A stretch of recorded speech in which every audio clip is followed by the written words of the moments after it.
is up, guys? Welcome back to the Zach and Pat Show. I'm Zach. I'm Pat. This is the show about manhood, fatherhood, entrepreneurship, and the mentality it takes to be successful at those things.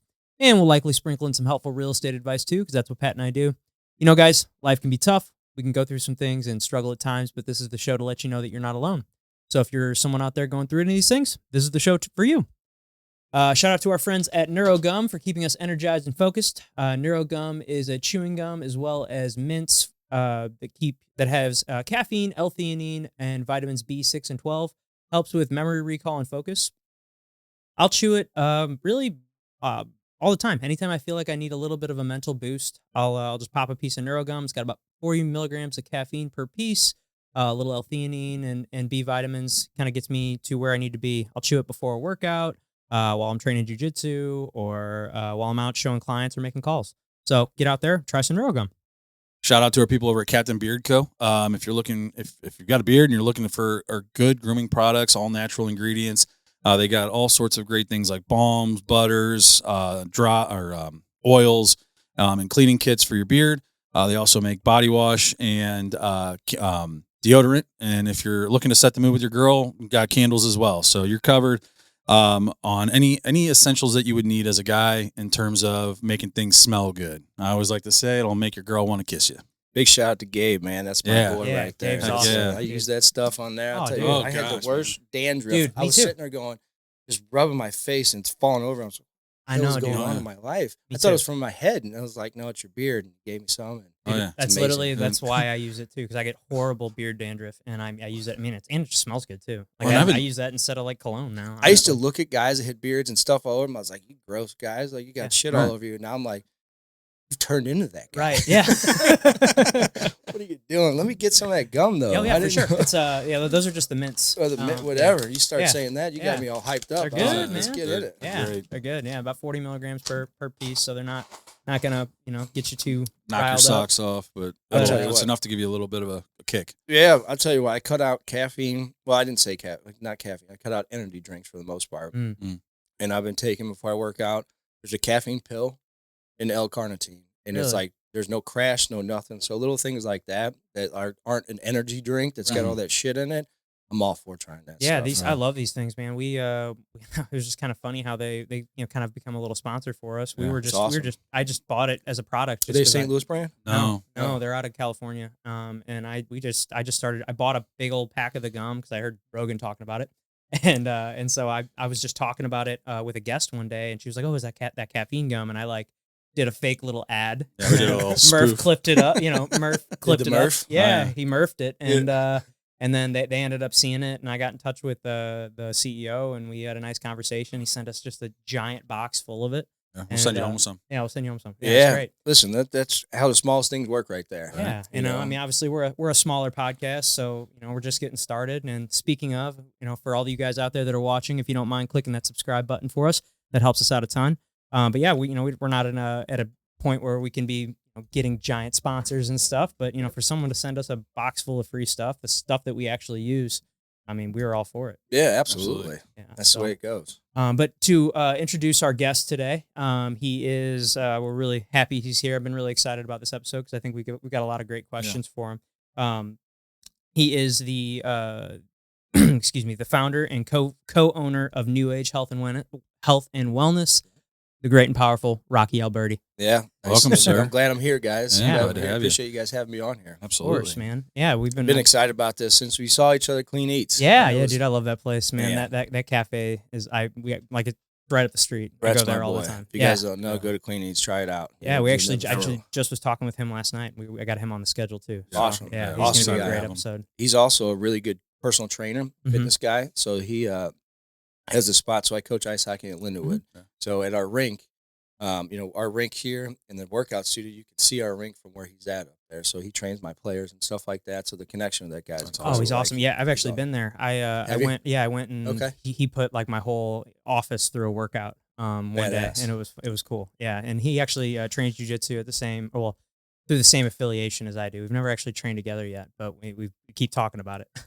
That guy's a hell of an athlete, snowboarder, all types of stuff. Yeah, he's a big dude. Incredible. Yeah, he's a big dude. Yeah, we're excited to have him on. Yeah, that'll So, be a good one for it sure. will be. Especially, he's got, I feel like he's got does a lot of things, Mhm. So I think that'll be a really interesting one with all the coaching and then owning Clean Eats and all these other things. So that'll be a fun one. But Yeah, it's my guy. yeah, absolutely, man. Well, why don't you, for the people out there that don't know you, who is Rocky? Well, it depends. There's a lot of different versions of me out there right now, but Rocky Aliberti, my past, what I've done a lot of stuff of is been fitness, coaching. Hockey's a big part of my life. Um, was in the fitness industry for a long time. Was a district man. Well, I started out as a general manager of a Ballard-Toll Fitness when I was 18. And I got hooked. I mean, I was a 5'10" skinny nerd type guy. I just started working out hard and knew I wanted to take hockey to the next level. So it helped escort me to being able to play college hockey. And I just never left the industry for a long time. Went from being a general manager there to a general manager of Club Fitness in Webster Groves at Okay. the time. Then turned into one of the first district managers of Club Fitness.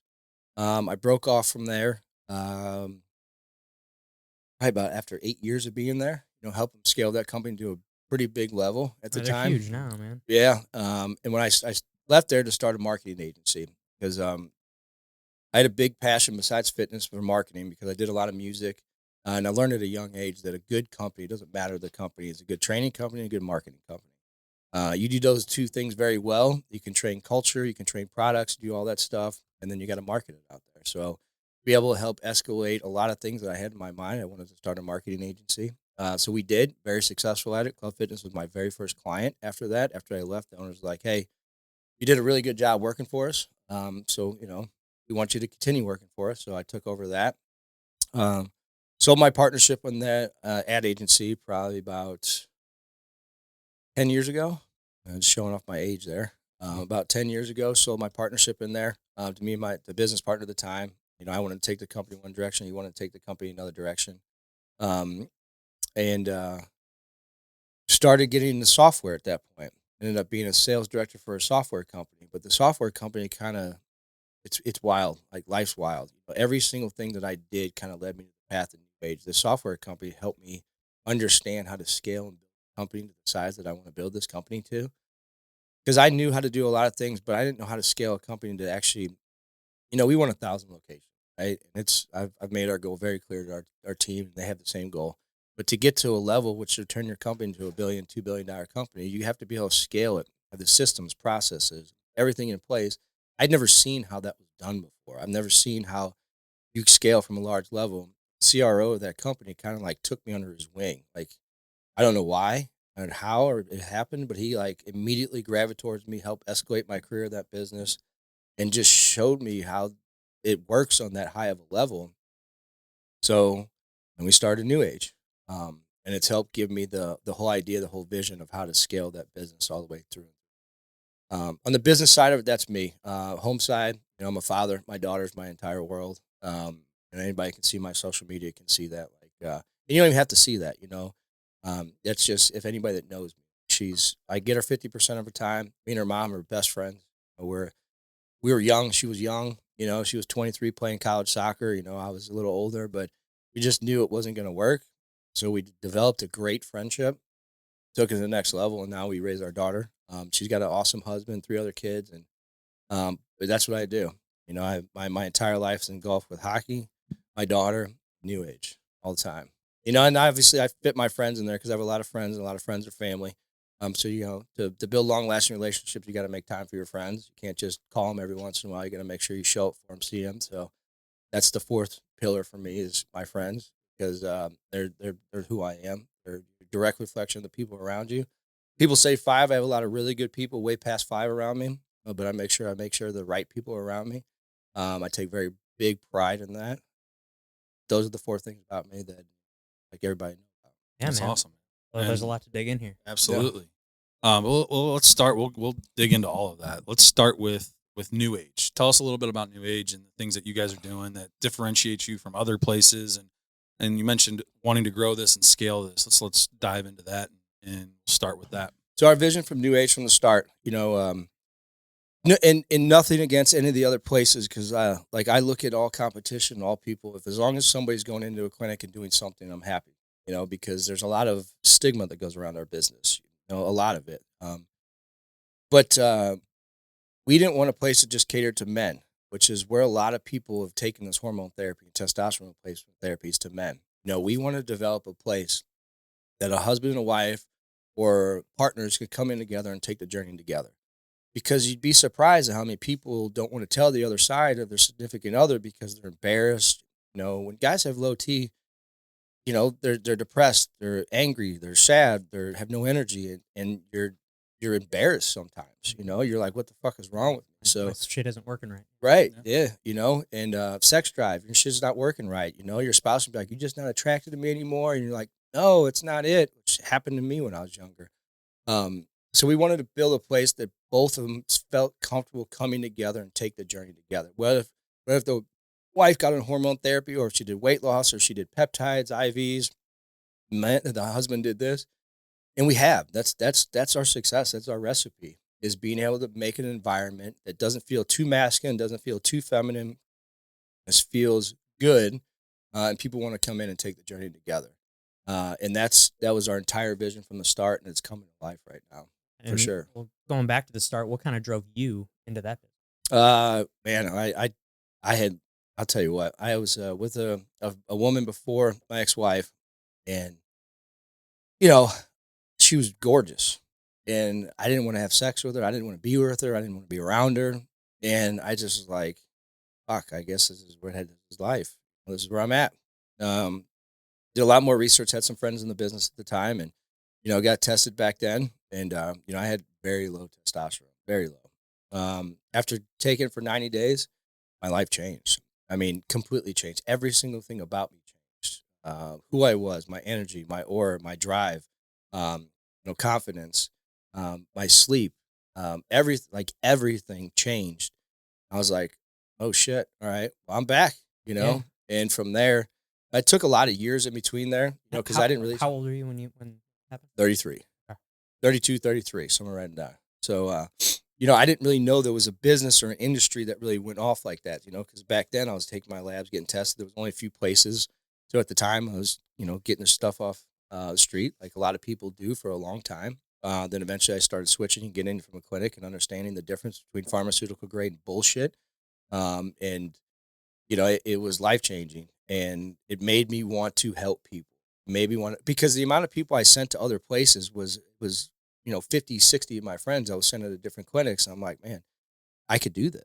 I want to do this. So I started moving some pieces around the board. I had a conversation with my business partner, Jason Redmond.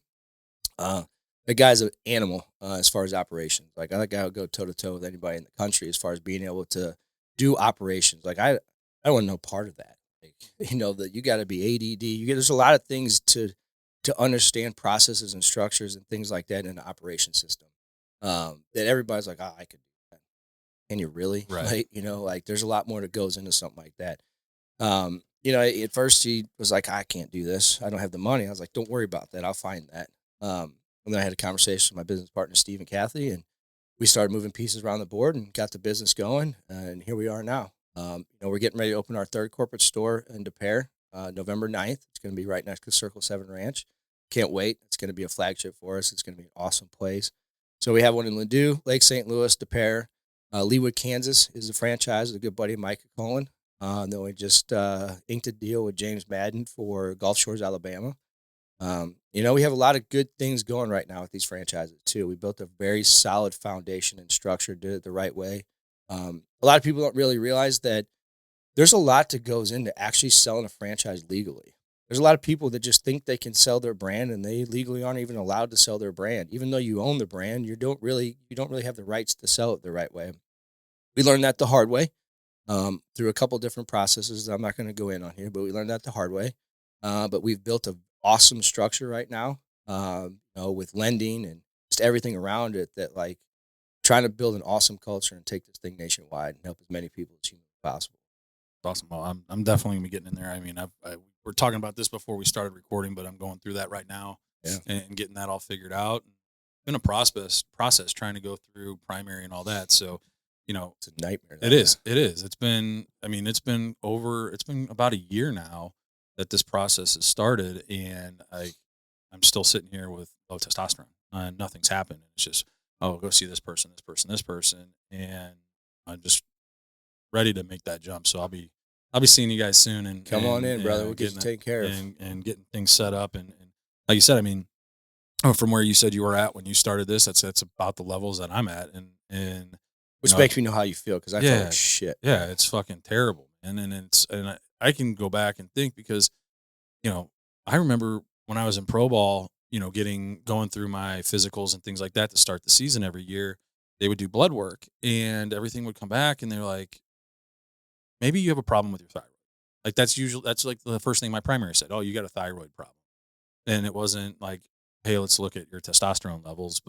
And so like going all the way back, and that was back in 2010, and I think back, I'm like, if that's really what it was, like, and I had that low testosterone then, like, where would I have been as an athlete had I been at the right levels? Yeah. And people always say the same thing, is like, fuck, how are you doing what you're doing? And it's just like, honestly, I'm so used to it now that it's just like normal every day, just like get up and grind, and every day is going to be a fucking grind, and it's just fuck. I mean, it airs. Man, I was taking naps everywhere I possibly could for 5 minutes. You'd be in your car in the parking lot if you get to work 30 minutes early.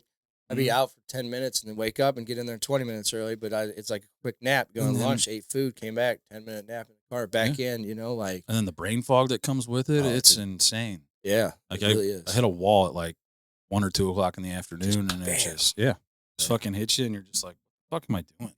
Yeah. And you start reaching for things like this and stuff like that, and that'll help. But at the end of the day, it's just not.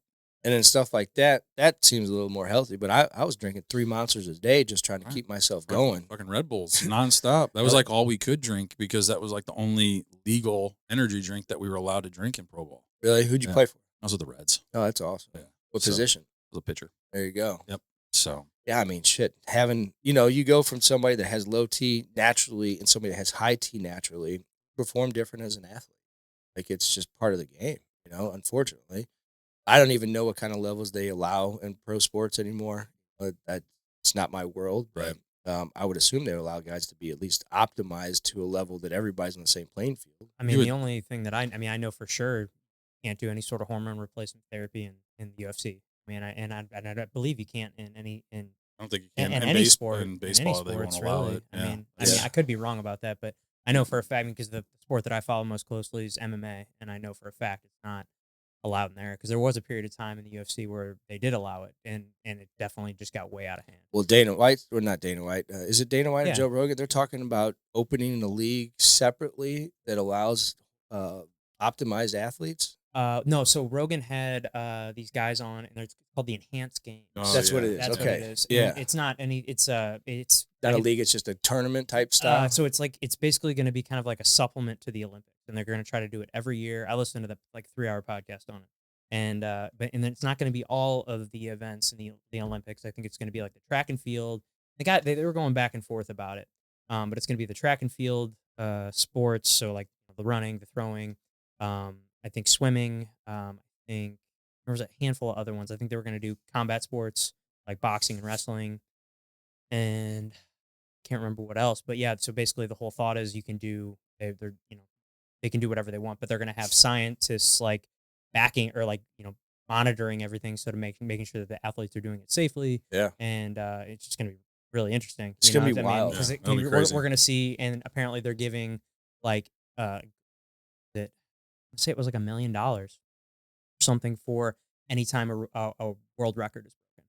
No shit. So like if the world record in the 400 is whatever and the guy beats it, that's $1 million for every event. So any event that's broken or any world record that's broken, supposedly going to be like $1 million payout. But I'm like, I feel like that could get out of hand really quick. Yeah. I don't know. Depends. There's a lot of badass world records, though. For sure. 100%. But it'll be super interesting. Like, I'm definitely going to watch. I don't even care if you're optimizer or on every steroid possible. You ain't beating Usain Bolt. Right. I mean, you guys are a fucking beast. Yeah. I mean, maybe you can. We'll see. I don't know. Yeah. I mean, I want to watch. Yeah. I mean, I'd love to watch. I'll tell you what, baseball back then Oh gosh, was so fun. Yeah.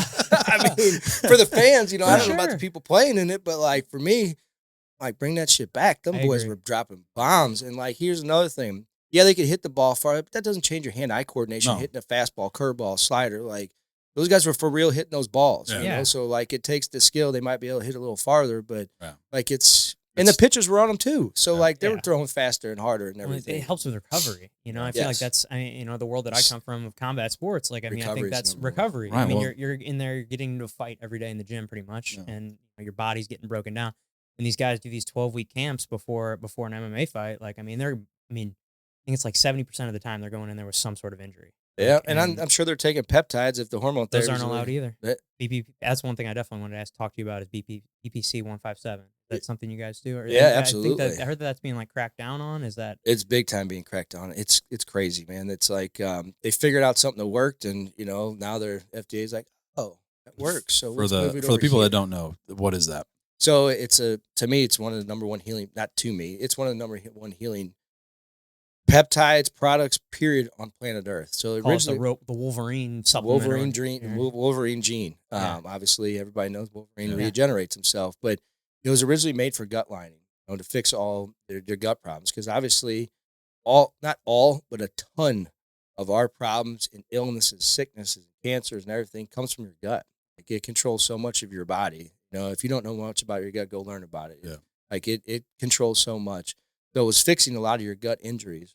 Well, then they learned that like it fixed all injuries. They snapped a bunch of rats' backs and they started injecting with it, and the rats' backs fused back together. They're like, shit.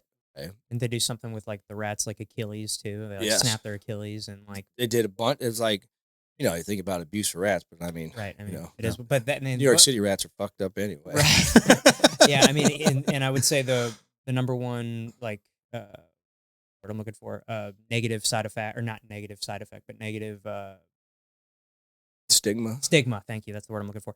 Negative stigma that there is no like human testing on it, right? There's not a lot of research done on humans, but like clearly, I think there's been a lot of people that it's definitely helped.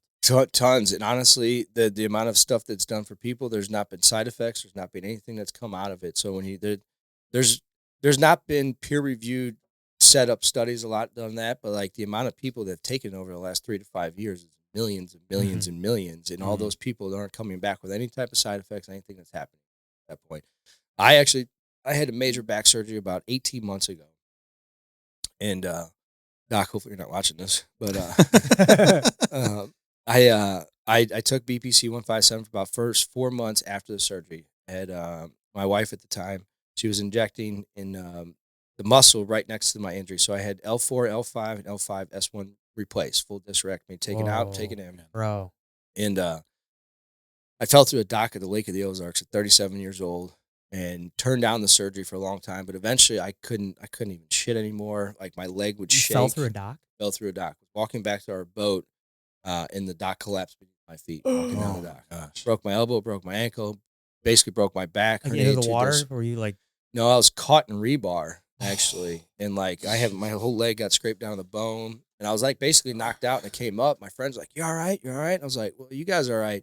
In my head at the time, like you don't just fall through a dock. I thought a boat hit the dock and like more people went in, and like the dock collapsed or caved or something like that. I thought it was something else. It was like, no, you just fell through. Just rotted and just stepped through it. Correct.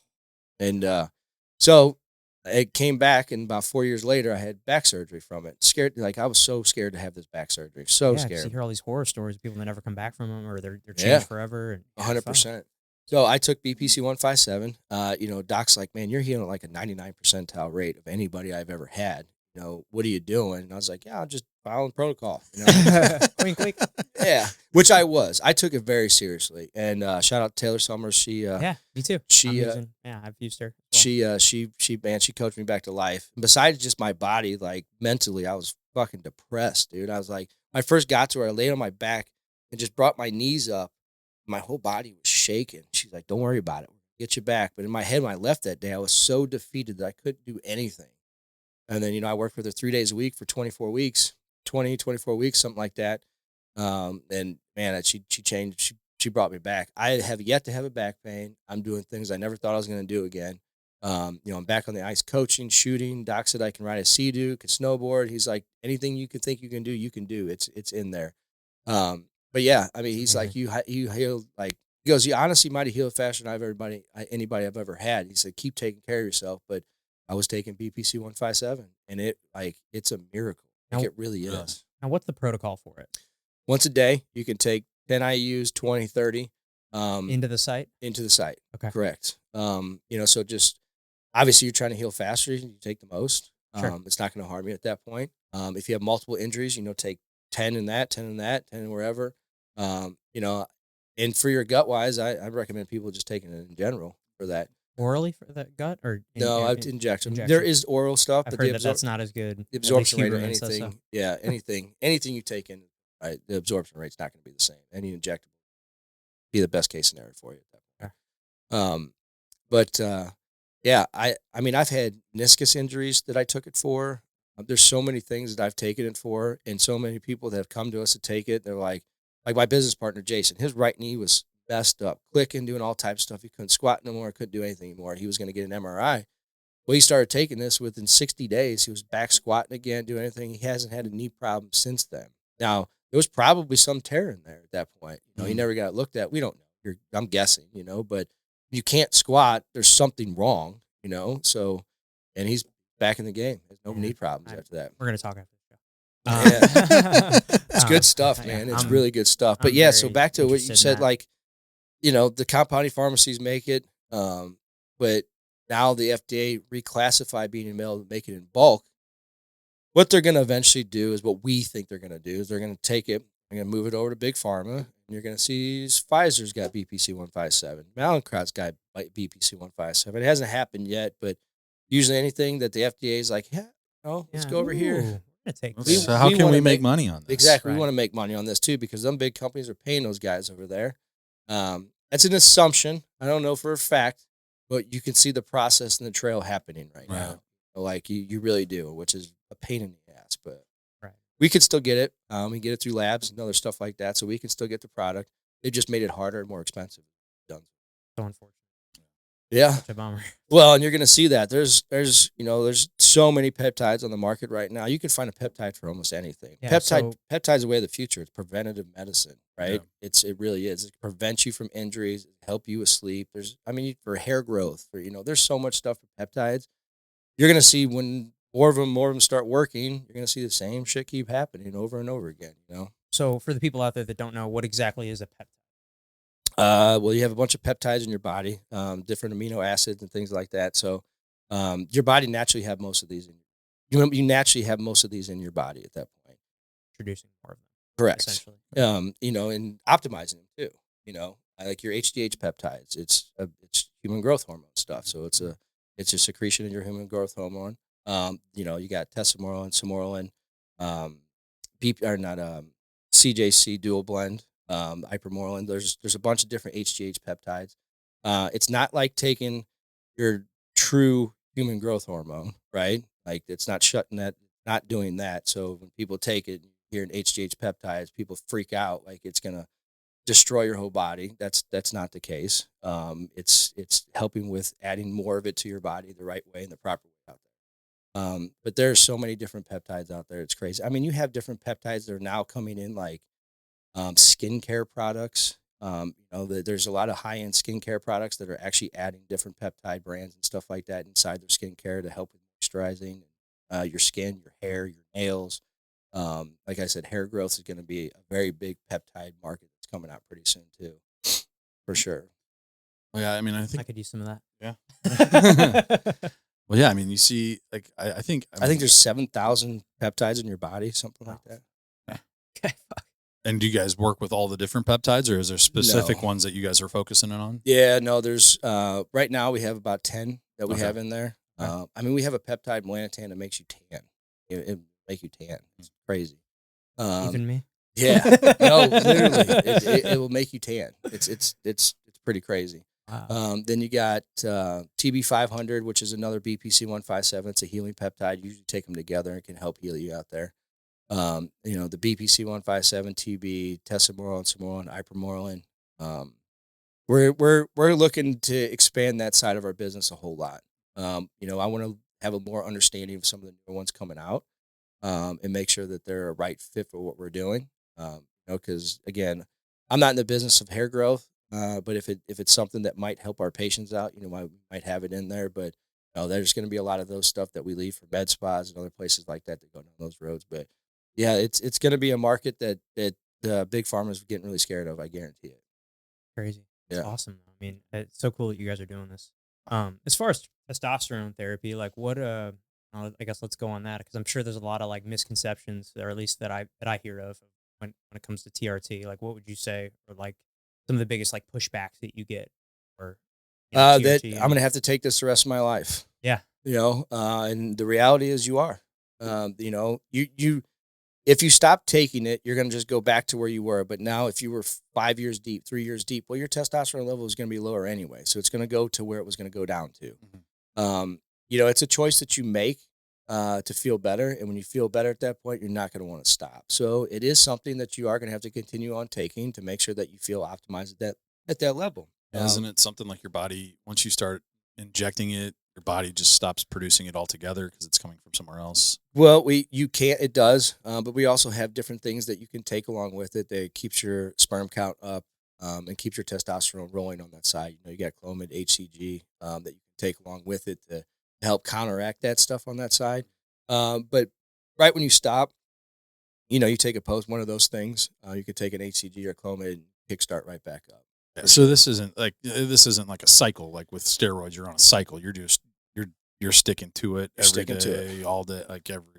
Okay. Yep, you're sticking to it. I take twice a week. There's some people that microdose it every day. Some people take 1 shot a week. Some people take 2 shots a week. Everybody's body metabolizes testosterone different. Everybody's body metabolizes food different, right? So it metabolizes it different in your body. That's where your peaks and valleys come from. You have 3 different types of testosterone: anthate, cypionate, propionate. They all have different half-lives. Half-life is how fast it kills inside stops inside your body. So we use cypionate at ours. It's got a little longer half-life, so you don't have as many peaks and valleys if it's 1 shot. If you start having them, we recommend people take them 2 shots. But everybody's different. That's the one thing about certain clinics that tell you, like, it's this way, it's this amount, this is the number. That's all bullshit. Everybody's body's different. If I feel good at 1,100 and you feel great at 900, we could possibly feel literally the exact same. Yeah. Just my body's a little different than yours. Mm-hmm. I might need a little more. I might need a little less. Everybody's different. So there's no protocol that's the exact same. We start them at a certain point, find out what those numbers are, find out how they feel, and you start adjusting like 12 weeks later. I was going to say, what's that process like, going through all that and getting tested and finding out where you're at and what dosage, just correct them out? So we start people, again, we start them whatever the nurse practitioner wants to start them at. But come in, get your blood work done, low T, we start you at a certain number. We take your we take a blood lab again at 12 weeks. We find out where your testosterone level is at and how you're feeling. At that point, we're going to know if you need estrogen blockers, if you have sensitivity, if you have high estrogen, low estrogen, because testosterone is a direct reflection of estrogen. It produces more, produces less, based on how your body is. So we'll figure out what that is and how you're feeling, and then make adjustments to your protocol from there. I can't tell you any number because everybody's different. Yeah, she might move you down to 175 from 200. She might move you up to 250. Just really what those are, and it's all about how you feel. That's the number one question we do. Well, how do you feel? Because people study labs too much and think they know what they're talking about. At the end of the day, it's truly how somebody feels. So you guys have an in-house nurse practitioner, or is it just ones around the St. Louis area that you prefer or recommend? Every location has a nurse practitioner. Awesome. Now, is there ways that you could like naturally increase your testosterone without TRT, or like supplements or anything like that? No. Okay. I'm not even gonna go down the road. Yeah, you could be eating some foods, and you could take a supplement from supplement superstore that might move you like 30, 40 points, but that's not changing. So to me, the answer is no. Okay. Yeah. I feel like that's probably a pushback that you guys get. Is there ways that I would imagine that there are ways that I could do this without having to inject myself TRT? Yeah. Now, what are some? Coming across like what are reasons that people have low testosterone? Or like, there's things that cause why someone may have low testosterone. Thyroid issues could be one of them. But at this point, it's our food, it's the plastics, it's what we're eating, it's what we're taking in. It's all from our gut, it's all coming from what we're intaking. Like my dad, he came in and he had one of the highest testosterone levels I've ever seen. He's like 75 years old when he got tested. Wow. I was like, holy cow. Like his level was so high that I was like, Dad, are you like taking shots I don't know about? Yeah, what are you doing? Right. But back then, they're eating. They're even when people say something's organic, It's really not. Sprayed with shit. It's sprayed with shit. 100%. And back then it wasn't. My dad's 75, so you got to think from when he was old enough to be eating steak till he's 60 years old, 50 years old. Right. Like the meat and the food and everything that was going in his body was good. It was good stuff. It was coming from farms and all that stuff. And now it's just shit. You know what? And it sucks too because I'm so guilty of it. Even making home cooked meals, my daughter loves McDonald's. And there's times I'm just getting her chicken nuggets from McDonald's and she gets done eating and I get so pissed off at myself because I made myself something else, but she didn't want to eat it. She wanted to eat her McDonald's. And sometimes I'm just like, I want to make her happy, but I'm not doing her any injustice either, because that's going to affect her body later on down the road. Right. I know it's going to. Oh, we were doing it yesterday. Like, I mean, Gino taking the boys home. She's like, I'm just going to stop and get him Chick-fil-A. He just eats it so much better, and we're like, it's just, just having him eat something is better than him not eating, but we do the same thing. Yeah, so same. I'm right there. Same right there with too. you. I did pull up some studies last night just in preparation for this, but on average, there was a study done in 2007. The average testosterone levels of men have decreased 1% since the 1980s. Yeah. 1% per year.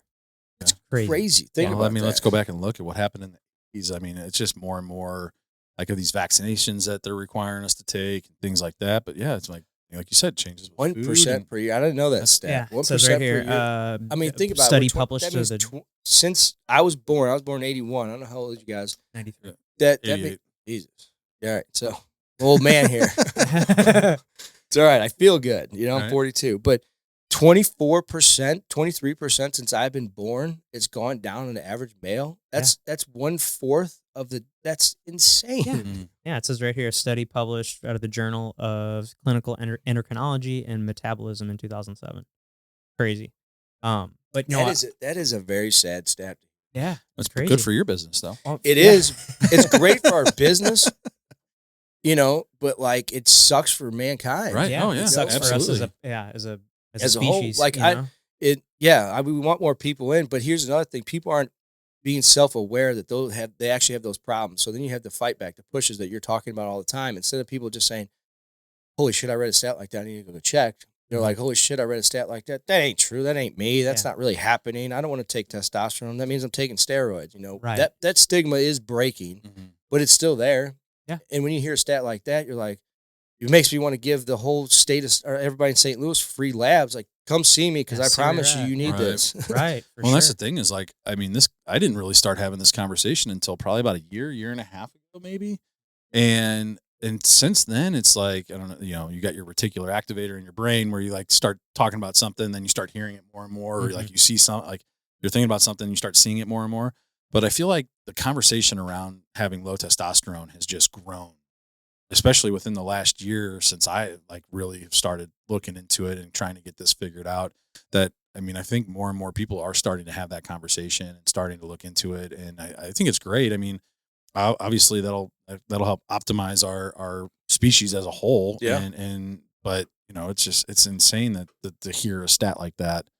Well, and it also goes back to manhood. That's part of this thing is about like, how do you feel? You can't feel like a man, like a true man. Like I'm a man and, I've got a beard and I'm tough and I'm confident. When you're 23% lower than you should have been if you were born in the 60s and you're 30 years old at that point, like, those guys felt like barbarians, like men. And now everybody you see in society is going like this and, and not no politics, not no weird shit. Like that's just men aren't as men they were before. Men aren't who they are before. It's a lot of things too. I think it's our food. I think it's the fact. I think you mentioned plastics and stuff. I think that has a huge. I mean, there's some other studies that have gone on. Dr. Shanna Swan came up with this book called The Countdown, but it's all about reduced sperm counts over. Or it's like I think I got another stat here about sperm counts, but that's dropping rapidly as well.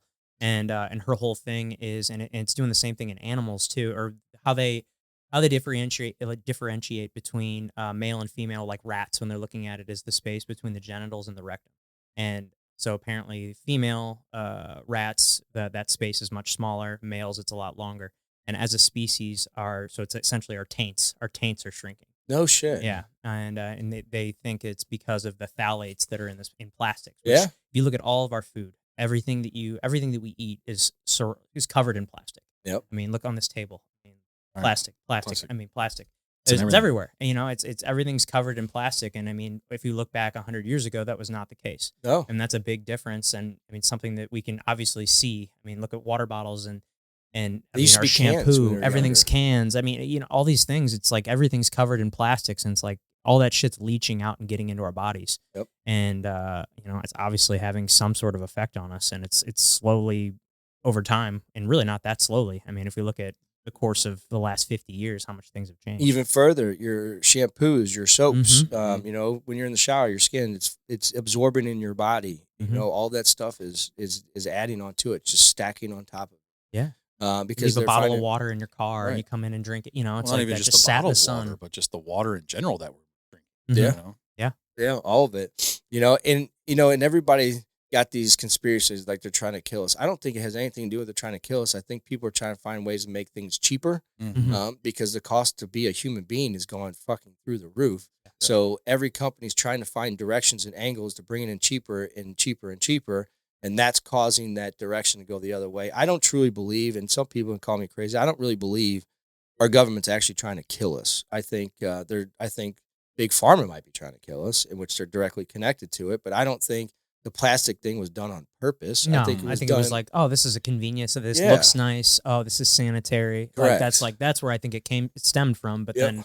then now we're just too far down the rabbit hole, and that's how things are done. you Exactly. know? Now there's no reversing it. We're stuck. Yeah. Like this shit ain't going nowhere. We're not getting rid of plastic. That's for Yeah, damn sure. we're not gonna just show up to the grocery store and people are just barehanding, you know, everything. And you know? your meat that's getting injected all day long, like that's going to keep happening to make meat in bulk because you have so many people that don't have a lot of money that can't afford to go to Deerbergs or your high end places to get actually decent meat, which is Right. still fucked up, but it's decent meat. You know, Right. You're Or buying go this to a cow Tyson and chicken go buy a because you cow got or- 3 or 4 kids and you're barely paying your bills and they got to eat. So Right. like. There's always going to be a need for that, and we're so fucking deep that we can't. There's no going backward. It Well, really and isn't. then and it helps it last longer. I mean, that's the thing is like, Yeah. you know, if you're getting it and it's all natural like it was back in then, I mean, you had to eat it the day that you got it. And then that's one of the thing too is like the taking away from the family aspect of it. Everybody's wanting that immediate gratification on things and all that, but like sitting down to a home cooked meal isn't something that's really happening anymore. No, You're not really no. hearing about it or seeing it. Like it's just one of those things. I mean, and like you said, I'm at fault with my Man, with my yeah. kids. You know, all the time. yeah. You know, Yeah. it's like you want your kids to eat, and like my Yeah. kids are picky. They're 5 and 6 years old. They're only going to eat certain things. So it's like, all right, well, I guess we just keep feeding them certain things so they can at least get something. Yeah, the fight that the only time me and my daughter fight was over food, and I like she won the battle, and now she's 11, she's in 6th grade. Like, yeah, I can tell her what to eat when I cook a meal, like eat your food. But the reality is, in 6th grade, I was eating what I wanted anyway. Right, Like you know right. what you want. You know, Uh-huh. you're go on your way to high school. Like, mom, dad, shut the fuck up. I'm gonna eat what I'm gonna eat. Now, if they cook me a meal, I better eat that son of a bitch. But Right. but the other reality, like you said, home cooked meals. Like my daughter on Monday, I have her Monday and Tuesday and every other weekend. Monday, she's got voice lessons and piano lessons at 7. Tuesday, she's got Right. soccer practice at 5:15 to 7 o'clock, and she's got to come home and do homework. Thursday, she's got soccer practice at 5:15, come home and do homework. She's got games all weekend. So, like, now I'm making excuses for myself. But the reality is we don't have time to sit down No. because, like, life's moving too fast. If I want her to be any good at soccer, Mhm. she's got to go to practice 2 to 3 days a week, or she's going to be left in the dust. She might as well not even play soccer because she's going to be so mad she can't compete because Mhm. everybody else is out there doing it. Right. Piano, if you're not doing it as much as you can possibly do it, then you're getting left in the dust and you're just going to give up because you're like, it's not working. I'm just going to toss in the towel and stuff. So you got to continuously practice and do things over again, which leaves no time for the rest of the stuff in your life that you're doing. Yeah. And it's snowballing. It's affecting our kids, their sleep patterns, what they think, how they operate. And it sucks because I don't know how else to change it because I want my daughter to be successful at soccer. I want her to be successful at piano. I want her to be successful at school. And I got to figure out a way as a dad, and this is on me, to give her the other side of it, the home-cooked meals, the nutrition, the routines, you know, the processes and stuff like that I know for a fact that I'm failing as a father. Yeah, it's because life's moving fast for me, Right. and it sucks. Well, I guess but we are lucky that we do have couple pretty good like clean eat companies. Like you got Clean Eats, and then you have Fit Flavors and things like that. Man, my daughter would never eat that. No, Really? really. My Hell boys. My son will eat my Fit Flavors when I'm eating it. That's it. Because it's I'm eating it. That's the only. You know what? But if I tried. She said, "Fuck no." Oh, my youngest loves the cheeseburger bowl. He will smash. Really? Yeah. So I'll pick up extra cheeseburger bowls for him. You know, it's. I actually just assumed that she wouldn't, because anytime I make one, she looks at me like I'm crazy and goes straight to toasted ravioli or chicken nuggets and something in the freezer. But I need to figure that out. I need to try a couple and be like, hey, try this. Yeah, there's a couple really good ones at Fit Flavors that, like breaded chicken and au gratin potatoes. It's like really a piece of breaded chicken and like some cheesy potatoes. Comes with green beans. Green beans. I need to try that. Cheeseburger bowl is rice, ground beef. Back to me assuming we know what that does. You know? No, check out Fit Flavors. They're pretty great. And Jillian's a good friend. She's awesome. Yeah. Shout out to Fit Flavors. Yeah, Fit Flavors is awesome. Yeah. So that was something that I really, it's really helped me, especially because of macros, like getting in with a nutritionist and working on my macros and getting all that stuff taken care of. It's all pretty pre-packaged. And then, we had some of the girls from Fit Flavors on here, and they were talking about their process, about how. Who was it? Abby and Maddie. Okay. So the two girls that Jillian does her podcast with. Yeah. They came on and we're talking about the behind the scenes stuff, but like they're anal about their portion sizes. Like everything is to a T. So what you're getting is the exact same no matter what meal you're buying, and it's all macroed out to what it is that you need, or the macro count is accurate. Yeah. And so it definitely helps, especially for being on the go and things like that, for healthy meals. And they've got so many, and their meals rotate every quarter or every so often. Yeah, it's about to change again. Yeah, and they only use three oils in their kitchen, which I like. They only use olive, avocado, and coconut, which is cool. Isn't it crazy too that to think we have such shit food now? We have so much knowledge about the body now. Like, think about it, like this knowledge was with the old generation that had great food and it had great knowledge of the body. You'd had fucking superhumans running around here. Right. Like macros. We didn't know anything about macros 25 years ago. No. Somebody did, but they weren't talking about it. No. Well, I feel the health and I feel like we're starting to go the other direction a little bit. I think so. Since COVID, I think I've been seeing it. Maybe it's just. I feel like people are way more conscious about shit. They gotta be. They have to. I mean, because so many people just don't know. I don't think it's them. I don't give a fuck about what I eat. I just don't think they know. You know? I think that's what it is more than anything. Well, COVID scared the shit out of people because they're like, hey, if you're obese, you're gonna die. Yeah. Right. They weren't like, hey, you might die. They're like, you're gonna die. You are going to right. die. Yeah. So like, I'm almost not even mad at the scare that happened, because like people started paying attention to it at the end of the day. I mean, looking back at COVID, for me personally, it was one of the best things. Like, it changed my life. Like honestly, like it was a big turning point in my life. I got out of what I was doing at the time and got into real estate, and like everything just started moving in a more positive direction for me. And I mean, I know that there's a lot of other people like that out there that are like that too. So. I agree. And I'll tell you what, I was telling somebody this the other day. A lot of people, a lot of people will tell you like it was designed to take out the population and all this other stuff. You know what I think COVID was? If it was a design, who the fuck knows, right? I think it was designed to be able to put people online so you can track people online better, because everybody's life before COVID and after COVID, how much every dollar transacts through transactions. There's no more cash transactions anymore. Your social media, all your invoicing, estimates, everything's done through CRMs. It's all digital. Like it turned our whole entire universe to being trackable online, is what I think. If it was designed, to me that was designed for. It was defined to be able to trace people around the world the way they're doing. Makes sense. I mean, it's amazing how people don't accept cash. I mean, crazy. I remember I went to a Cardinals game. Here's $100. I don't accept it. Yeah. What? Cash is where I come from. Cash is king. Right. That was the saying. Yeah. I was at a Cardinals game recently, and I just completely forgot that they went cashless, and I took out money at the Cardinals game is cashless. Cashless.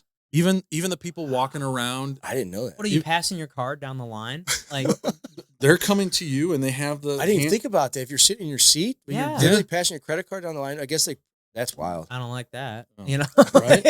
Exactly. Yeah. But no, they're actually like beer guys hate it too. They're actually like coming. For sure, they got to touch all. Yeah, dude. And I bet they're making less tip and everything. Like how often you just give someone the change? Like give the guy the change just keep it. Yeah, just keep it. Yeah, exactly. There's none of that. Yeah, like the one guy that so he was walking around selling beer, and my youngest heard lemonade, but he was selling vodka lemonade. I'm like, buddy, you can't. He's He's like, no, does he want a lemonade? He's like, I'll be right back. And this dude ran. He ran off and went and got my kid a lemonade. Came back, and I went to give him cash. He goes, no, we're card only too. And I was like, well, do you accept cash tips? I'm like, yeah. He's like, yeah, absolutely. I'm like, well, perfect. Here, and threw the money and the cash that I was going to give him for the drink. I'm just like, take this as the tip. Here's my card, because it's just insane that they're getting rid of cash. Like, what I took out of that though is, man, there's good people.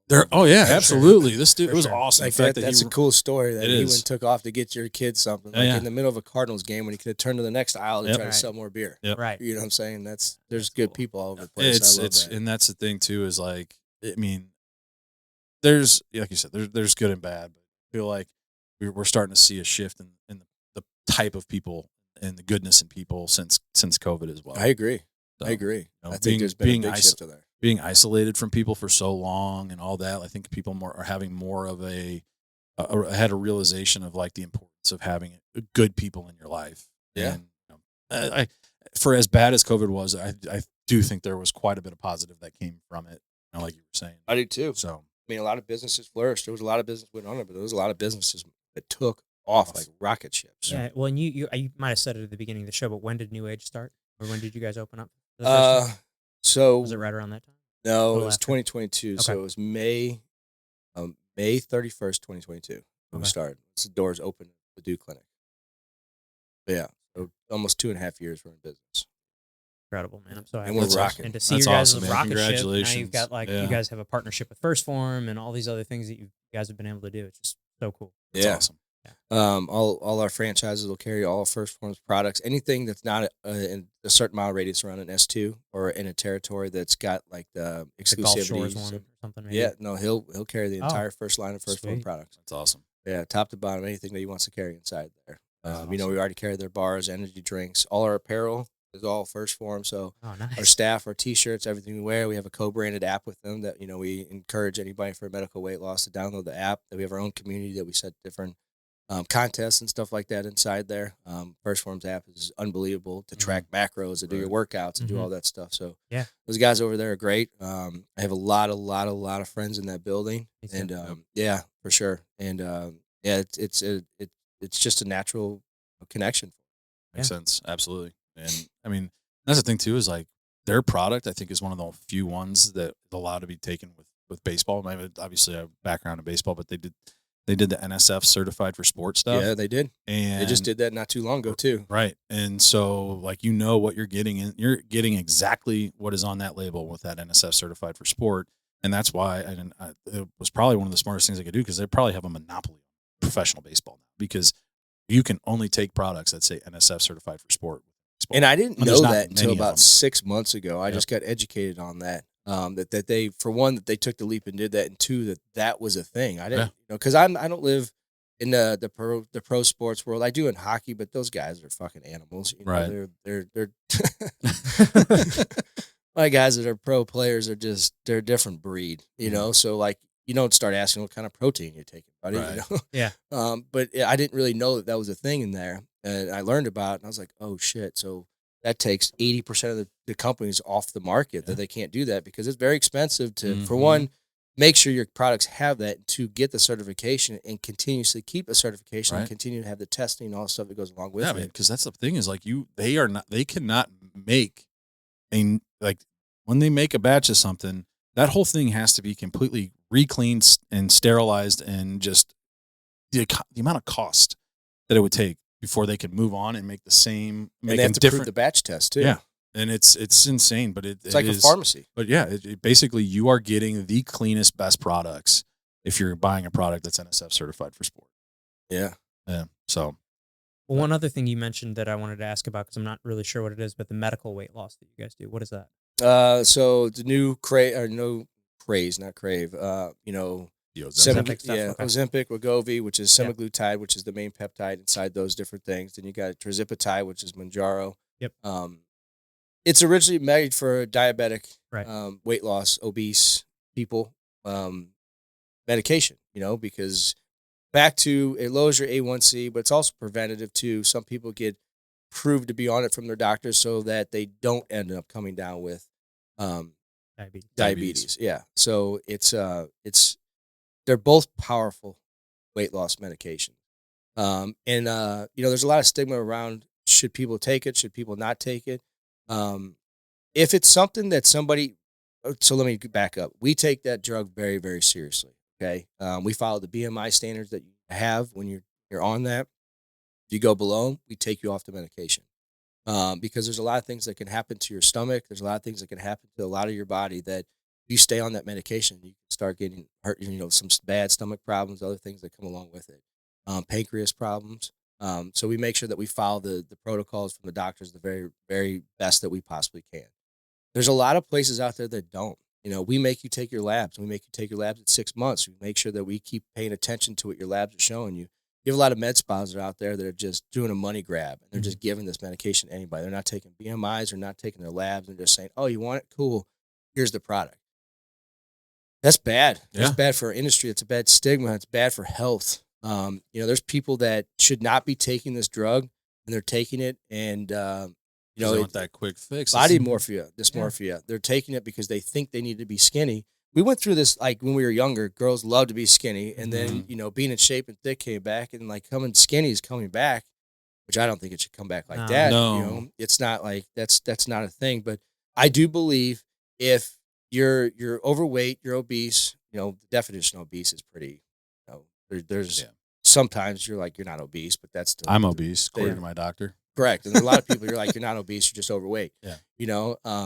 If you need the help to get that boost, to drop 30 pounds, to get you in a gym, I am all for it. I think the drug is unbelievable for that. And we've seen so many people that have excelled and become different human beings and lost 90 to 100 pounds. Their first 30, they weren't working out. And then the next 30, they're walking 5 miles a day. The next 30, they're going to the gym. The next 30, I know some people ran a marathon that dropped 90 pounds, and now they're running marathons from in our clinic. You're like, that's the point. That's the point. That's why you should do it.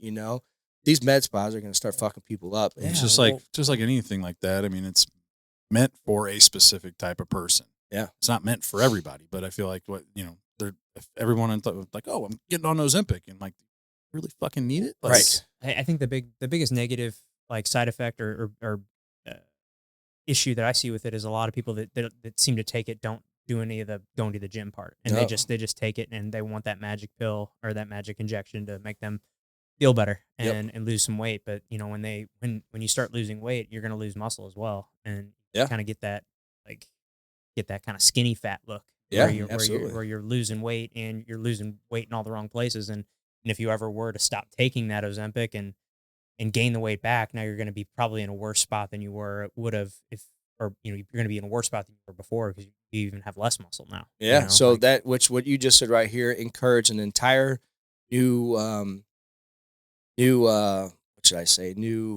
charge that we have going on. So we've been partnering with every gym possible in St. Louis, Missouri that's close to one of our locations. So, Force Performance, Optimal Movement, Faster Fitness, F45, different locations of F45, Clean Eats, Fit Flavors. Like there's Ready Fitness, BFT, Red Fitness Lounge, Hotworks, Orange Theory. So when we go, and we basically, when you sign up for testosterone, medical weight loss, whatever you're doing, you sit down with a nurse practitioner. By then you get a welcome packet. Inside your welcome packet, now we have flyers, guest passes, everything to these fitness facilities inside there. For Faster Fitness, you can get 28 days inside there for $28. We're making them give a special to our patients because I want them to use it. So they sit down and then they say, okay, here's your protocol, but here's a toolbox of fitness stuff. Here's an app with Phorm. Here's a place that's giving you 3 personal training sessions for $99. Go do this. Go try this. So we want our people to go to fitness facilities, to go to Clean Eats, to go to Fit Flavors, get their meals, do their stuff, get a personal training session, get your body moving and get going. And we're going to continue to do that across the United States of America. Every franchise, that's a requirement. There needs to be 5 gyms around you partner with. Get them in your welcome packet, and and on the flip side of it, it's good marketing because you're going to be inside their welcome packet. If you're, every patient that comes through the door, they're getting a guest pass from it. Well, on the other side, when they're signing up at the gym, they're getting a cheaper blood work or something that's coming over here. Come get a B12 shot for free or whatever the case may be to get them on our doors as well. But honestly, we didn't even do it for the other side to get people in our place, because people are coming. We did it to get our patients inside there to be healthier, and it's just reciprocating coming the other way. But it started that charge, and we're never going to stop, because like you just said, there's a lot of people just taking a shot. We were like, here's a toolbox. Let's go get healthy together, you know, and we're following up with them too. We're making sure that they're doing it. And people are coming back to us, man, it was a great training session. Man, it was awesome doing this. And it's cool to watch that stuff. Well, it just shows that you guys care. Like you're connecting with these people instead of just being one of those med spas that are like, hey, here you go, and not following up or doing anything. Like, you guys are taking it to the next step and like making it personal and making those people feel more like, that's just good. That's being good people and good for business. Yeah, so for sure. I mean, the whole point of getting behind this thing is to help people. And we do have products in there that if you don't do it the right way, it can fuck you up, you know? So we want to make sure we're always doing it the right way. It doesn't matter. We're not going to break from the right way. In fitness, I don't look at myself as being in the medical field. When I started this business, that's why I told our partners, I don't look at it that we're in the medical field. We're medical all day long. We're a doctor's office, but I think we're in the fitness industry. That's where my mindset comes from, because that's what I come from. I come from the fitness industry. I come from running gyms. I come from being a coach. I come from playing college hockey. I come from boxing. Like, to me, I'm fitness, and this business to me is just an extension of fitness. We help a lot of people medically, but also medical stuff gets fixed by fitness. Yeah. You take care of yourself, you eat right, you know, you start feeling better and feeling healthier, and the rest of your life changes. Yeah. The rest of your life changes. You don't see a lot of fit people that are pissed off all the time, you know, they're tired of this or that, you know. Yeah, does it happen? Of course, it's life. We're human beings. Right. But it's not the same as the ones that are out of shape. The people who are out of shape are the ones complaining about their joints hurting, their bones hurting, you know, a mental fog, you know, all this other stuff. It's coming from that. It's not coming from the healthy people, people taking care of themselves. So I look at us as in the fitness industry, for sure. That's awesome. That's awesome. So also one thing I wanted to ask. So, you know, I feel like when you think of health and wellness centers and clinics and stuff, you generally think like most of the patients would be male. But is that the case with you guys? You guys help a lot of females as well. Like, what are they coming in with as far as like issues that they're dealing with most often? Yeah, back to what I was saying. We built this thing to be a journey for both.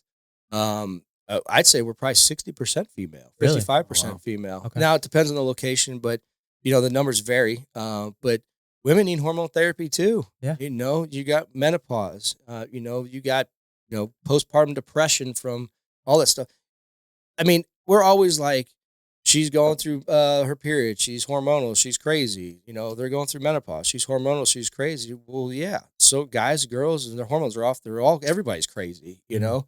And we help women all the time. Like it's a big, big part. And, you know, our staff loves and takes pride in that stuff on there. So I'd say we have just as many women on hormonal therapy as we do men. And we have just as men on medical weight loss as we do women. You know, like it's a pretty even split on it. And we do a really good job as a company promoting that, making sure we're not just known for men, you know. And no offense to any other companies that have man in their name, you know, like you can go through and name a bunch of them right now in just a local market that they say, you know. Yeah. I can think of a couple. Yeah. Right. Mm-hmm. They do a great job, but, you know, there's a 50% of the population you're missing. Right. Taking right off the table. Yeah. But now what they're doing is they're figuring out that they did that and they're treating women. But, you know, they don't want to go in a place that's for men. You know, they don't. But, man, women need this just as much as men, by far, you know, and just as much as in saving a marriage, when a woman's hormones are corrected, she's happy too. Her husband's happy. She's happy. And the marriage is back to happy, you know, so it goes both ways. He can't be optimized and she feels like shit. Right. You know, they need to do it together. And, women need it just as much as men do. So now are you getting a lot of women on, like, testosterone, or what is specifically? Yeah, okay. For sure. Testosterone directly affects your estrogen level, your estradiol level. You know, again, it's everybody's different, you know, so you experiments on amounts and how it raises it and how it lowers it and stuff like that. But that's how we change an estrogen level, too, is by your testosterone. You know, so testosterone is a fountain of youth. Right, women have it, and it's a driving force. It's sex drive. It's a lot of things for men and women, and that's how we optimize them. Testosterone. And when you say that to a woman at first, they're like, "Holy shit!" Then they educate themselves. Am I gonna grow a beard and get a deep voice? Right, or, you know, right. Like, that's probably what they're worried about. We're never gonna give anybody anywhere close to what do that. Yeah. You know, that's taking a cycle of steroids. That's stacking it. You know, that's gonna affect them. Not what we're gonna do. And once women start having the education, and you talk.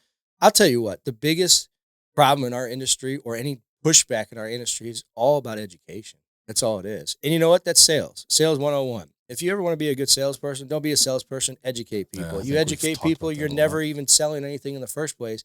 You're just giving an education lesson, and they'll sell themselves on the education that comes through there. Same exact way. We don't sell anything, again, because we're medical. You don't sell anything. But if you educate people the proper way of what's actually happening in front of their face, they start listening, and they're like, man, yeah, okay, that's me. You just described me. I want to see what this can do and how I can feel, because I'm fucked up and I need to feel better. And if this is how I feel better, then I believe you. Yeah. And we have such a great staff. The only reason why we're a good business is because of our staff. Our nursing staff is, man, they are unfucking believable. That is the only reason why we're successful the way we are, is because we have an awesome staff. And that's we take big pride in that. Our culture and our staff is what it pushes us to the top of the front of any of these clinics. Culture is so important, man. Oh my God, it's everything. I mean, look at companies that we've talked about, First Phorm, S2. I mean, I think that one of the reasons they're so successful is the culture behind the company. Absolutely. You know? I mean, that's why we love it. And it's fucking protein powder and vitamins. You know, like it's not the most exciting stuff in the world, but like they made it exciting. They make it awesome. They make it fun and exciting and makes you want to be a part of it. And anybody that's worked there, even if they leave or stay, they leave with an education, man. Rave about it. They rave. And people that no longer work there are like, dude, it was awesome. I worked at a place that everybody was fired up all the time. Like, that's cool. And we operate the exact same way. You know, you don't want to say you're stealing anything from those guys, but Andy, Sal, Chris, Jason Kane, like, they've built a culture that's unfucking believable. Aaron Summers, all those guys over there, they believe it and built it, and they live by it every single day. So, like, why not try to be like somebody like that? Absolutely. I've taken things that they do and implemented in my own business, 100%. You know, like it's helped me so much. Yeah, absolutely. And I believe it and live by that shit every single day. Mm-hmm. Having those values and those principles that it's core. What do they call it? Their core beliefs or core values. Yeah, core values. Yeah. So, but going back to what we were talking about at the beginning, you said you got your 4 things, but let's talk about being a father. What's that like? Being a single father with your daughter. You said a daughter's 11 years old. Yeah, it's the best thing ever, man. It is. It's so special. When she was born, like, I'd be dead or in jail. And I say that humbly, because I don't even want to go down my past to where I came from, how that would have happened, but that's a fact. She changed everything in my life the day she was born. Like, I'll tell you what, I'd be a worse dad if I had a boy first, because I would have been like, you little motherfucker, I'll throw you to the wall, shut your mouth. My daughter, if I yell at her, which I do, but then I go up in my room and I start crying to myself. God, I just yelled at her. It's terrible, when I see her cry because I yelled at her, like, I don't know. Hurts you. Oh my God, I get sick to my stomach, but I can't show her I'm sick to my stomach because I can stand my ground, because then she's going to walk all over me, but I just do. And my daughter respects the shit out of me, and we have a great relationship. But I'll tell you what, now I don't have somebody in my home anymore. And my daughter's about to turn into a woman. And that's going to be it scares the shit out of me that I'm going to have to figure out a way I'm going to send her to her mom's and be like, hey, you got to come over here because I don't know what the fuck I'm doing with this, know? Yeah, for sure. And but this year, two like monumental things happened in my daughter's life, or in my relationship with my daughter, which just melts me in the same time. So June 28th, we were supposed to go to my sister's house, and we're sitting there, and I'm like, Callie, let's go. Hold on, Dad.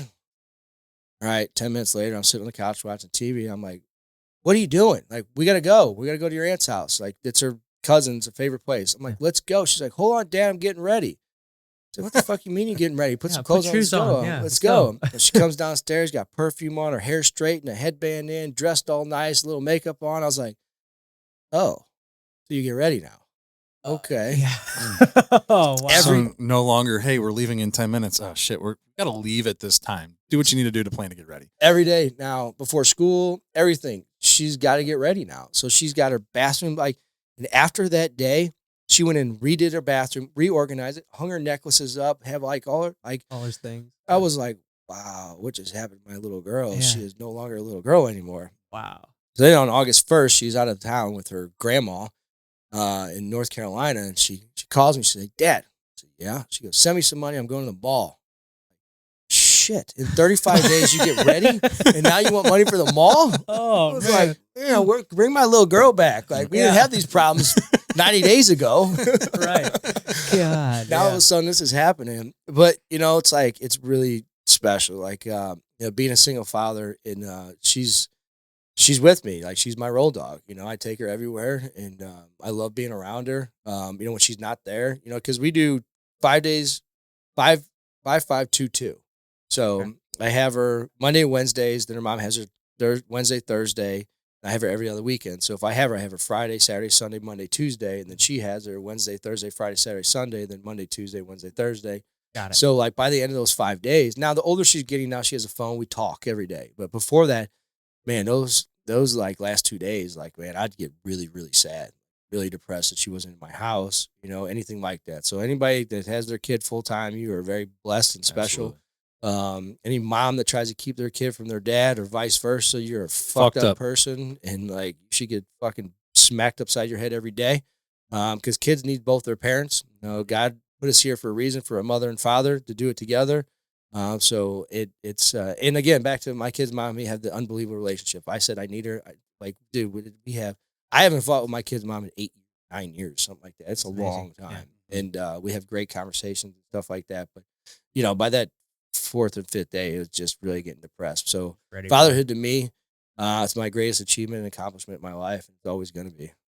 Well, that's awesome that with where you guys are at, but also the relationship that you have with her mom. Yeah. I've got a very similar relationship with my ex-wife. I've got a better relationship now than we did when we were married. And wow, it's crazy. It takes a while. It took us, divorce counseling and therapy to get to that point. But I mean, we were able to get to it pretty quickly.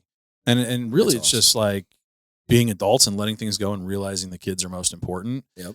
But it's amazing how many people that I hear like, oh, that's so weird that you have a good relationship. Like, do you hear that? Do you get that stuff? Like, all the time. It's insane how many people think that it's weird to have a good relationship with your ex. Like, no. It turns into a weird conversation, and then they eventually flip it to that they're jealous. Yeah. They're like, man, that's weird. And they're like, I'm actually jealous because my life sucks with mine. Right.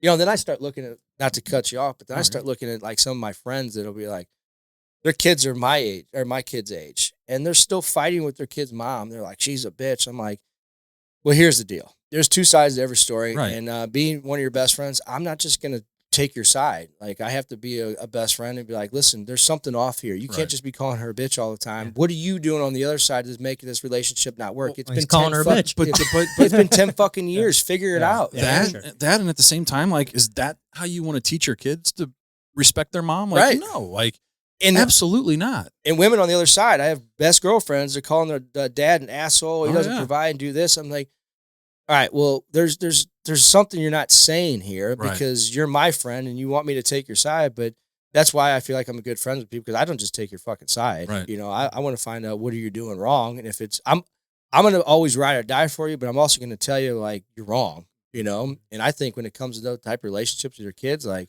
if you don't have a relationship with your child's parents, whatever, whatever, 10 years later, you're probably fucked up. Right. Let's be honest. And she might be fucked up too, but you're probably fucked up. Right. And you need to start taking ownership of that. Yeah, there's a few things that I look at, or that I had to take a step back and look at. We can cuss on here, right? Yeah, fuck yeah. Fuck shit. So like the first thing was, one, the kids are always first. Yes. One, and they're half of her. They're half me, they're half her. So if I'm going to sit here and hate my ex-wife, in my mind, that means I hate half of my kids. Fuck that. I love my kids 100%. So there's no way that I could carry any sort of bitterness with her and not love these kids fully, because that would reflect and that would show. Yeah. The second thing happened when we were going through the divorce, and I sat down with the attorney that I was talking to, and the first thing he asked me was, so what did you do to cause all of this? Even though that it wasn't really, like, I'm thinking in my mind, like, this was something that she did. It took me a second. It took me by surprise. I go, you fucking kidding me? And then all of a sudden, a quote clicked in my mind, and it was, I like to read, and actually books that we're reading right now, Jocko Willink, on leadership and stuff like that. And one of his quotes is always stuck. It's been one of my favorite. And it says, as a leader, my action or inaction is always going to result in some sort of outcome or consequence. And I just, in that moment, I'm like, why the fuck did I not take that self-reflection and realize, like, where was I bad at as a husband that caused us to get to this point? Now, granted, equally to blame, but at the same time, it's not all one-sided. No. And as soon as you can get to that fact and own up where you fucked up, and you can come to peace with that and apologize for it, it's going to make things so much easier. Yeah. But I think that's the problem, is everybody wants to put blame on someone else, and they're not willing to sit there and own up to the fact that they fucked up in this, and they want the pity party, and they want people to feel sorry. No one's going to fucking feel sorry for you. Yeah. You fucked up in some sort of way that caused all this to happen. It's like, go. Like, figure it out. Get where you need to be. Say that, man. Means you're fucking, you got a heart, bro. Yeah, man. Means you got a heart. Well, I think the only thing we haven't really touched on is hockey. Yeah. You know, Yeah. so you're a coach at Lindenwood. Yes. Yeah. So This how'd is my you get into 10th that? season. Man, hockey's who I am. It's part of my identity at this point. I mean, I've had many thoughts in my brain of stopping, and me and the head coach Gary have had many good conversations I know about Gary very well. You know Gary? I played hockey at Oakville with those guys. Oh fuck. Yeah. So you're a South County Oakville motherfucker, huh? I am, yeah. Yeah. I grew up playing hockey with all those guys. So you know Timmy Gardner, Oh, yeah. Andy Marks, Yep. Tyler Solberger, Kyle Uh-huh. Rickerman. All of them. Those are my guys, man. Are they? Yeah, Yeah. those are my Do you guys. still play? Before my back surgery, I was Okay. playing roller and ice for a while. I haven't put in any type of, honestly, I didn't play for about 4 years before that because my back hurt so fucking bad. And Yeah. after the surgery, I'm on the ice coaching for Right. sure, but I haven't gotten back in any type of competitive stuff for a while. I will. I'll start picking up some skates probably at the end of this year. Well, if you're looking for a play, I play in 2 different leagues, so I still skate twice a week. Where at? Wednesday night it's at Brentwood. It's an over 30 league that I don't know if you recognize the name Bob Shade. Mm-mm. So he just bought Wednesday Night Ice and kind of started his own league. It's pretty competitive. It's a lot of fun. But yeah, every Wednesday there's 3 games a night. So That's do awesome. that on Wednesdays, and then H&A hockey. I used to play H&A back Yeah. in the day. So doing H&A, and that's, once a week, but the nights rotate, places rotate, but yeah. Yeah, man, that H&A, my games were at like 10, 11 o'clock Some at of night. them, I yeah. was like, this Fuck shit. that. Yeah, when I was younger, I was like, I can do this. But the older again, I was like, fuck. Yeah, it's been tough. Yeah, the Wednesday night you play at 8, 9:15, or 10:30. Yeah. So the latest one's 10:30. That's but, not too bad. Yeah. Honestly, it's not too bad. But yeah, I mean, it's I played college hockey Where at? University of Missouri St. Louis. Okay. Those coaches there started Lindenwood's program. So my last season, they shifted over to Lindenwood and started Lindenwood's ice hockey program. So the same coaches that coached me for my 5 years moved over and started Lindenwood's program and started to coach them. I took a break from it for a little bit. Then I ended up being just kind of randomly got recruited to be a coach at Francis South Central. I was an assistant JV coach. Within 2 months, they moved me up to assistant varsity coach. The next year, I took over the team, and I was the head varsity coach at House Central for 4 years. Coached there for 5, with the head coach for 4 years. Had really good success over there. Me and Gary have been good friends for such a long time. We had many conversations about me coming over to Lindenwood.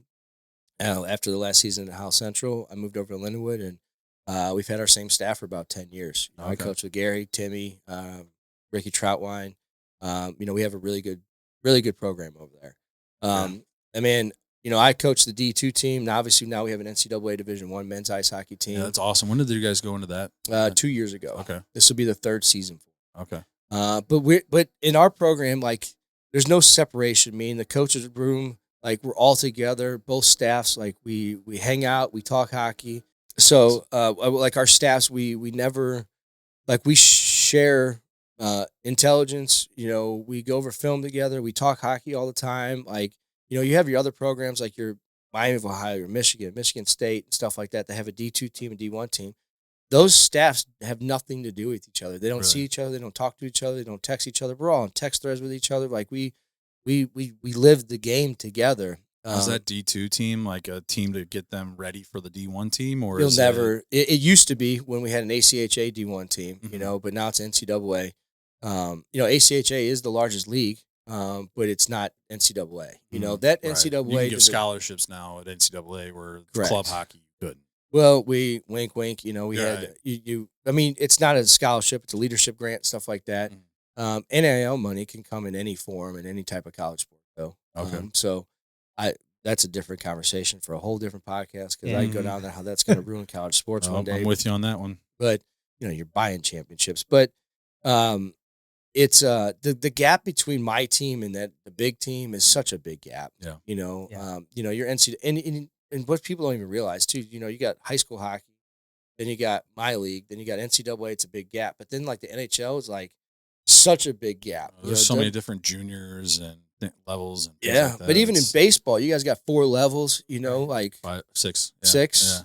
Shit, I mean it's crazy, But like that gap from that lower one to the major leagues, like it's a big fucking gap. It's a huge gap. And there's so many different. Like I be honest, I can never follow it. Like I get the baseball with the the different divisions there, but hockey it always loses because I know a lot of guys go overseas to play and like stuff like that. It's just hard to even. There's so many different levels, in the United States for like actual NHL, you got NHL, AHL, ECHL, which are all. It's like for baseball, it's like AAA, AAA. They're all in the same organization. So if you get signed to the Blues, they have an AHL team and ECHL team. So ECH, the East Coast Hockey. But it's a very tough, very competitive league. It's a really good hockey league. I mean, it's better than your overseas leagues. It's a very, very competitive league out there. But the gap is just so big. In the same way, back to there, the gap from my team to NCAA Division I, they're just you could have some guys that crack, the team, but I don't know if they crack the lineup. Right. But they do have aspirations. We want them to have aspirations on there, but eventually you settle into our team, and we have a very good hockey team. At my level, I mean, we dominate. We've gone to the Final Four 3 out of the last 4 years. We haven't won yet, which is why I'm never giving up till we win. We haven't won yet, but every year we're always there. We're always competing at the end. Last year I thought we were going to win. The team that we lost to, if we played them 100 times, we're going to beat them 98 times. It's just that one game. They beat us and they won. It was crazy because the team that they played, we'd beaten like 7-1 and like 5-2 that year. And we just didn't get over the hump in there. But man, hockey's done so much, especially Lindenwood hockey. We have this slogan, one team, one family, that I've moved over to my friends, into business and everything. Like it's what I live by, is that statement, just what happens in those 4 walls and the camaraderie and stuff like that. Every sport's got it, but hockey's different. You live in that world. It's just different. Like everybody in my life, all my friends, everybody came from a direct reflection of somehow in hockey. You might not have played with me. You might not have played the sport, but I met you through somebody that I played with or plays the sport. Like it's just like a family. Like it really is. A mutual respect that comes with it. Because it's such a fucking tough sport. Yeah. There's a lot of emotions inside of it, too. A lot of emotions because you got a fucking weapon in your hand. You can battle. You can fight. Like, you hit, like football, don't get me wrong, is fast. Is a gridiron, right? But they're not moving 40 miles an hour hitting each other in center ice, There's a lot of stuff that comes along with that battle that, brings a lot of stuff out of you. And you have to trust the people on your bench and just, the mentorship, we get people jobs. You don't come to me to go to the NHL. You come to us to become better men, to be really good in society and get good jobs. That's what we take pride on is we develop men. We're not developing pro hockey players. We're developing men to help later on skills in life. And we've gotten so many of them jobs, internships, and everything. And, my players are why I come back every single year. I absolutely fucking love our players. We have great players every year, great kids, great families. Like, I mean, honestly, I don't even know if we've had a bad apple in the 10 years that I've been there, right? Every one of these kids leaves our program and is successful in life. They all have good jobs. We haven't heard any of them go down a bad path, anything like that. They're all winners, and it's a good feeling, and it's what brings me back every single day. I absolutely love coaching. I love the whole dynamic of it. And even my business partners know it takes a lot of my time, but they're like, man, I wouldn't even be the leader, the friend, the father, anything like that if I quit coaching. Like, it's just such a part of me that if I stop, part of me dies. And I just can't let that happen until eventually, time's going to take its course. I think when you're so much older than the kids, the gap starts happening. We're younger coaches and we're pretty close to them. But I think when you start getting older, I'll know when it's time to toss it in. When I'm not close enough to those players anymore to have the conversations, I start feeling like, not a older brother, I start feeling like a dad, then like it's time to stop. For sure it's time to stop. It's beautiful, man. I Awesome. love that. Well, Rocky, this has been awesome, man. I'm glad to have you've you been on a here. great he's like a perfect guest. Manhood, fatherhood, entrepreneurship. You really covered it all. So we really appreciate you coming on here. Hey, man, I appreciate you guys having me on here. Well, You know, it's good to get to know you guys. Absolutely. I'm seeing your emotion with the family stuff. Yeah. Like, man, that's who I am. I live life like that, you know. So, like, it's really cool to see that. Hear your guys' story, man. I think you guys got a great thing going on here. Like, keep kicking fucking ass out here. Appreciate it. Thank you. Yeah, absolutely. Well, we like to end it with one last thing. We call it the Tombstone game. Here lies Rocky. What's it say on your tombstone? Great husband, father, friend, yeah, that's really probably going to be it. You know, that's what I want people to know me as. I want people to know me as a great father, great friend, and great husband, and that's what I want to go down as. Perfect, man. Awesome. Again, thanks for coming on. And anything else you want to plug before? Question, man. One last thing before we let you go. Do you want to anything you want to plug? Yeah, Neuage Health and Wellness. Come see us. We got 3 locations in St. Louis, Missouri. We got some in Kansas City. We're gonna have one in Gulf Shores, Alabama. If anybody's interested in opening a franchise, we got an unbelievable model, unbelievable structure, turnkey operation. Turnkey financing, turnkey marketing, turnkey systems and stuff like that in there. We're growing by leaps and bounds. We got a good culture. We got good people.